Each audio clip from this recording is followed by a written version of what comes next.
เป็นฟิลสายลับเอาผัวกูคืนมาฉันมันจัดเต็มอยู่นะเจ๊แบบเอาอยู่หมดตึงมาก Reaction Canary Black รหัสรับดับโลกแน่นอน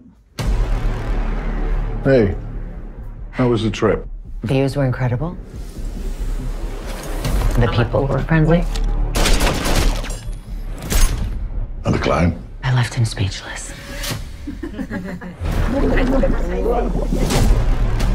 Agent Graves. My best. And her husband? Civilian. Hey, you. I missed you. Doesn't know who she is. It's the only family she has. David? Where's my husband? There's a file. Canary Black. You're going to steal it from your agency. A word of this to anyone, and you're a widow. What is Canary Black?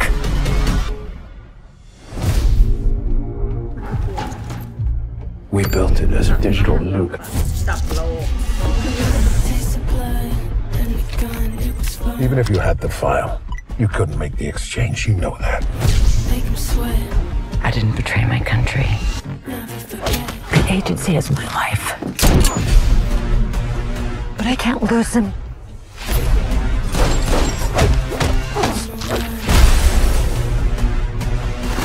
You're crazy. I need to know what's on this now. I want every agent on the case. Tear this city apart and find her.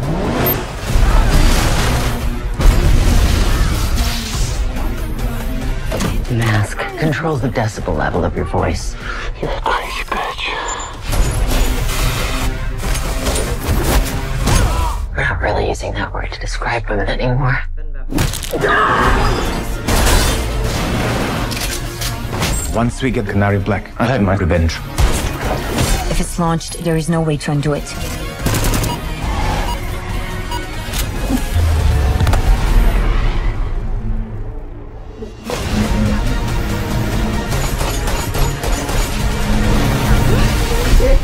จริงแล้วถ้าสมมติว่าไม่ทันโโบได้เขาเป็นแบบว่าตัวตึงมันต้องได้อยู่แล้วโอ้โหเหมือนในเรื่องสามีเขาเป็นคนธรรมดาป่ะแต่ว่าคนนี้คือชีเป็นฟิลสายลับอะไรอย่างเงี้ยโรมานอฟนึงแล้วแบบเอาผัวกูคืนมาถ้ามึงไม่ส่งผัวกูคืนมากูจะล่ามึงเลยแล้วก็แบบโดนล่าเต็มใช่แต่แบบแลกกับเหมือนกันนะใช่แต่อันนี้เหมือนแบบว่าแลกกับรหัสลับเนาะแบบว่ามึงต้องไปเอาอี Canary Black มาให้กูถึงจะคืนผัวมึงให้ก็คือพอดเรื่องก็คือไปช่วยผัวตามล้างแค้นอะแฟนเป็น Canary Black อันนี้จะพีคเลยนะก็ต้องรอดูแต่แบบว่าแอคชั่นมันจัดเต็มอยู่นะเจ๊แบบเอาอยู่หมดตึงมากประเทศพังหมดตึกรถได้ยิ่งฉากสุดท้ายที่แบบว่ายิงกระจกแล้วก็แบบจะโหนฉากแล้วโอ้มันจะเวอร์ได้ขนาดอยากเห็นเหมือนกันแต่มันก็ต้องหอนได้อยู่แล้วแหละเขาคงไม่ทำแนวตลกว่ะอาจจะแบบหลุดนิดนึงแล้วไปเกาะให้เราลุ้นหรือเปล่าเดี๋ยวมาดูใช่โอเคมาโอเคมาในความน่าดู3 2 3 4อุ้ยขอโทษค่ะโอเคบอกไม่คิดจะพูดว่า3 2 1แล้วก็3ลาโลภทุกเรื่อง